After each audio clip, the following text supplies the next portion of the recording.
భగవద్బంధువులందరికీ హృదయపూర్వక నమస్కారాలు. ఓం శ్రీ గణేశాయ నమః. ఓం శ్రీకృష్ణ శరణం మమ. ఓం శ్రీ శారదాంబాయే నమః. శ్రీమద్భాగవతం శ్రీకృష్ణ లీలామృతంలో భాగంగా ఈరోజు మనం ఆత్మవిశ్వాసంతో శ్రీమద్భాగవత శ్రవణం చేయడం వల్ల కలిగే భాగవత శ్రవణ ఫలం 2వ భాగం విందాం. వీడెంత పిచ్చివాడో కదా అనుకుంటూ పండితుడు లోపల నవ్వుకున్నాడే గాని బలరామకృష్ణులు కనిపించక వీడు మరలా వచ్చి దండెత్తుతాడేమో అనే భయం మాత్రం అతనికి పోలేదు. తాత్కాలికంగా బయటపడగలిగినందుకు మాత్రం తృప్తి చెందాడు. ముందుగా దొంగ తన ఇంటికి వెళ్ళాడు. నిద్రాహార పిపాసల విషయం వాడు పూర్తిగా మర్చిపోయాడు. అనుక్షణం దివ్య భూషణాలంకృతులైన బలరామకృష్ణుల నయన మనోహర గాత్రాలే వారి నేత్ర హృదయాలలో నాట్యం చేయసాగాయి. మర్నాడు చీకటి పడగానే అతడు తన దృష్టిలో ఉత్తరంగా ఉన్న దిశకు బయలుదేరాడు.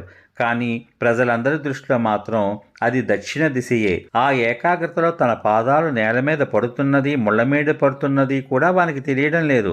తన్మయ భావంతో పురోగమిస్తున్న ఆ దొంగకు ఎదురుగా పచ్చటి మైదానము, దాని కొలది దూరంలో గల కలకలనాదాలతో ప్రవహించే నది కనిపించాయి. ఇదే ఇదే అనుకుంటూ అతడు కదంబ వృక్షం కోసం కాబోలు వెతకసాగాడు. వెతుకుతూ ఉండగా కొన్ని క్షణాలకు కదంబ వృక్షం ఒకటి కనిపించింది. వాని ఆనందానికి మేరలేదు. సంతోషంతో అతడు గాలి పీల్చుకోసాగాడు. సమీప దృశ్యాలలోనికి దృష్టిని పోనిచ్చాడు. ఓ చిన్ని పర్వతం, దాని అధోభాగంలో సాంద్రారణ్యము, గోవులు మేసే మైదానము వాని కంటపడ్డాయి. పచ్చని దుబ్బులు రాత్రియారంధాకారంలో లీనమైపోయాయి. మేసే గోవులు, గోప బాలులు అతని కంట ప్రతిబింబిస్తున్నారు. అతన్ని ఒకే ఒక విచారం బాధించసాగింది. తూర్పు తెల్లవారేదెప్పుడు, తన పని పూర్తయ్యేదెప్పుడు? నిమేషాలను సైతం సావధానంగా చూస్తూ యోచిస్తూ గడుపుతున్నాడు. నేడు తెల్లవారడానికి ఏమిటి ఇంత ఆలస్యమవుతోంది? క్రమంగా రాత్రి గతించే కొద్దీ వాని ఉద్వేగ విచార వ్యాకులత్వాలు వర్ధిల్లసాగాయి. అతడు కదంబ వృక్షం మీదకి ఎక్కి కూర్చున్నాడు. కాంతి కోసం వాని నేత్రాలు దశ దిశలను తిలకిస్తున్నాయి. శ్రవణాలు మధుర మురళీనాదానికై ఎదుర్తెన్నులు చూస్తున్నాయి. తెల్లవారడానికి ఇంకా కొన్ని క్షణాలు పడతాయి. వేణునాదం వినిపించగానే దూకేస్తాను అనుకుంటూ పరిపరి విధాల భవితవ్యాన్ని గురించి యోచిస్తూనే అతడు సుప్రభాతానికై నిరీక్షించసాగాడు. అలా అతడు చూస్తుండగానే ఎవరో తెలీదు ప్రాగ్దిగ్భాగాన్ని అరుణవర్ణ వర్ణితం చెయ్యసాగారు.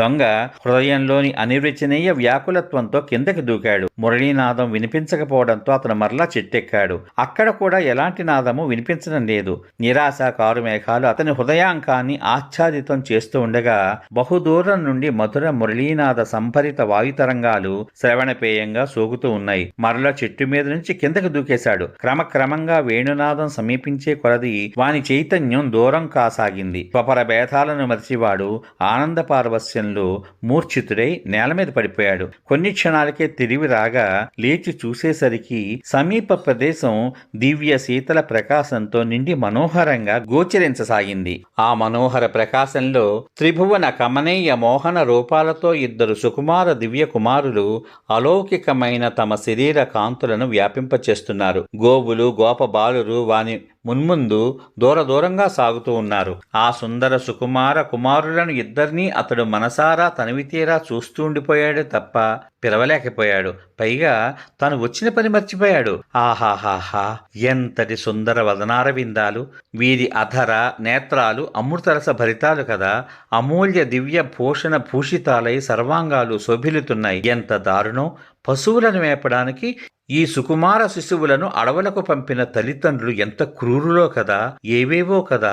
అనిర్వచనీయ లోకాలలో నా మానసం విహరిస్తున్నది ఎలకో. ఈ ముద్దు బిడ్డల సుందర సుకుమార వదనార విందాలను సందర్శిస్తూనే ఉండమని హృదయం ఆగ్రహపడుతున్నది. ఎన్నెన్నో ఆభరణాలను తెచ్చి వీరికి అలంకరిస్తే ఎంత బాగుంటుంది అనుకుంటూ వచ్చిన పని జ్ఞాపకానికి రావడంతో వీలేదు, అలా ఎన్నటికీ చేయను. అసలు నేను ఇక్కడికి వచ్చింది ఎందుకు? తప్పకుండా ఈ నగలని దోచుకుని హాయిగా జీవిస్తాను. దీంతో నా దరిద్రం వదిలిపోతుంది. వీరిని ఎంత మాత్రం కొట్టను. చచ, మాటి మాటికి ఏమిటి నేను ఇలా మోహసముద్రంలో మునిగిపోతున్నాను? దొంగనైన నాకు వీరి మీద ఎందుకు దయ కలుగుతున్నది? ఎలాగైనా నగలన్నీ లాగి వేసుకుంటాను అనుకుంటూ ఒక్క పరుగులో బలరామకృష్ణులను సమీపించాడు. వారి దివ్య స్వరూప సందర్శనంతో మరోసారి చైతన్యం లుప్తమైపోయింది. కాళ్ళు చేతులు దడదడలాడసాగాయి. కొన్ని క్షణాలకు కుదుటపడి నిర్నిమేష నేత్రాలతో చూస్తూ ఉండిపోయాడు. నేత్రాలు అశ్రుపూరితాలయ్యాయి. మరల ఏమనుకున్నాడో ఏమో. దుడ్డుకర్ను పైకెత్తి వారికి ఎదురుగా నిలబడి, ఆగండి, మీ వస్తువులన్నీ తీసి ఇక్కడ పెట్టండి. కదిలారా? జాగ్రత్త అని గద్దించి పలికాడు. వారి ఎదురుగా నిలబడి, మా ఆభరణాలను నీకెందుకివ్వాలి? శ్రీకృష్ణుడు ప్రశ్నించాడు. ఎవరో ఈ దండం కేసు చూశారా? ఇవ్వకపోతే ఇది మీ తలలను ఎగరగొడుతుంది. ఎందుకు ఇవ్వాలో అప్పుడు గానీ మీకు తెలియదు అన్నాడు. నువ్వేమి చేసినా సరే మేము ఇవ్వకపోతే మీ చెవులు నులిమి నగలన్నీ తీసుకుని మిమ్మల్ని ఇద్దరిని నదిలో పారవేస్తాను. అయ్యి బాబోయ్, రక్షించండి రక్షించండి అంటూ బాలకృష్ణుడు గట్టిగా అరవసాగాడు. దొంగ ఒక దూకు దూకి బాలకృష్ణుని నోరు ముయ్యాలనుకున్నాడు. కానీ స్పర్శ మాత్రంతో వాని శరీరమంతా విద్యుత్ ప్రవహించినట్లయింది. కొంతసేపటికి చైతన్యం కలగగా, అబ్బాయిలు, అసలు మీరెవరు? మిమ్మల్ని చూసే కొలది ఎదువరిలో కన్నా అత్యంత మధురంగా, అద్వితీయ మనోహరంగా ఎందుకు కనిపిస్తున్నారు? మిమ్మల్ని చూస్తుంటే నా కళ్ళు మూతలు పడడం లేదేమి? ఎందుకో శరీరం పులకించిపోతోంది. తెలిసింది, ఇప్పుడు నాకు అంతా తెలిసిపోయింది. మీరు మానవులు కాదు, దేవకుమారులు అన్నాడు. కాదయ్యా, మేం మానవులమే, గొల్లపిల్లలం, నందబాబా కుమారులం బాలకృష్ణుడు మందస్మితం చేస్తూ సమాధానమిచ్చాడు. ఆహా, ఎట్టి మందస్మితం! నడవండి నడవండి, మీరు ఆవుల్ని మేపుకోండి. నాకు మీ నగలొద్దు. నా ఆశలు, దురాశలు, కోరికలు అన్నీ పోయాయి. ఇంకా మంచి మంచి నగలు తెచ్చి నా చేతులతో మీకు అలంకరిస్తాను. ఒక్కసారి మీ అరుణ చరణ కమలద్వయాన్ని నా శిరస్సు మీద ఉంచండి. ఒక్కసారి మీ చేతులను ఇలా ఇవ్వండి. స్నిగ్ధమై అత్యంత శీలమైన మీ పాణితలాన్ని ముద్దిడి సంతృప్తి చెందుతాను. ఆహా, మీ స్పర్శ ఎంత మృదువుగా శీతలంగా ఉంది. ధన్యోస్మి. మీ దివ్యాంగ స్పర్శతో హృదయజ్వాల శాంతిస్తూ ఉన్నది. నా వాంఛలన్నీ దూరమైపోయాయి. ఇక మీరు వెళ్ళిరండి. నా ఆకలి దప్పికలు దూరమైపోయాయి. మరెక్కడికి పోవాలని లేదు, ఇక్కడే ఉండిపోవాలని ఉంది. మీరిద్దరూ నిత్యం ఇక్కడికి వచ్చి నాకు ఒక్కసారి దర్శనం ఇవ్వాలి. మరువరు కదా? మీరు వచ్చి దర్శనం ఇవ్వని రోజున నీటి నుండి బయట వేయబడ్డ చేపపిల్ల వలె గిలగిల తన్నుకుంటూ చచ్చిపోతాను అంటూ దొంగ కళ్ళ నీళ్లు నింపుకున్నాడు. ఇక మమ్మల్ని కొట్టవు కదా? మా నగల్ని దొంగిలించవు కదా? సరే, నువ్వేం చేయనంటే తప్పక రోజు నీకు కనిపిస్తాం. దేవుని మీద ఒట్టేసి చెప్తున్నాను, ఎప్పుడూ మిమ్మల్ని కొట్టను, మీ నగల్ని దొంగిలించను.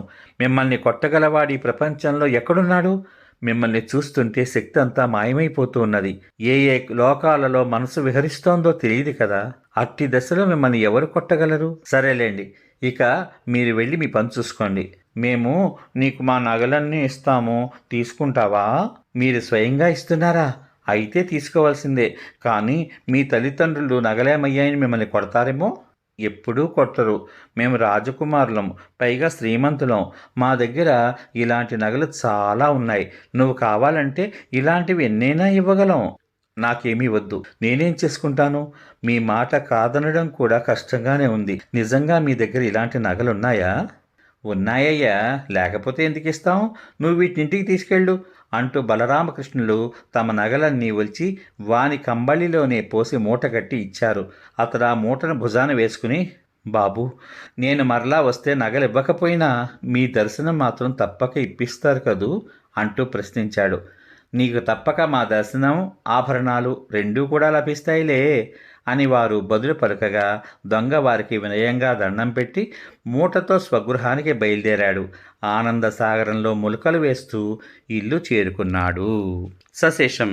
ఇంతవరకు మీరు శ్రీమద్భాగవతం శ్రీకృష్ణ లీలామృతంలో భాగంగా ఆత్మవిశ్వాసంతో శ్రీమద్భాగవతాన్ని కనుక పఠిస్తే లేదా వింటే కలిగే భాగవత శ్రవణ ఫలం 2వ భాగం విన్నారు. రేపటి భాగంలో 3వ భాగము, చివరి భాగము వింటారు. ఓం నమో భగవతే వాసుదేవాయ. సర్వే జనా సుఖినో భవంతు. ఓం శ్రీకృష్ణ పరబ్రహ్మణే నమః. శుభమస్తు. స్వస్తి.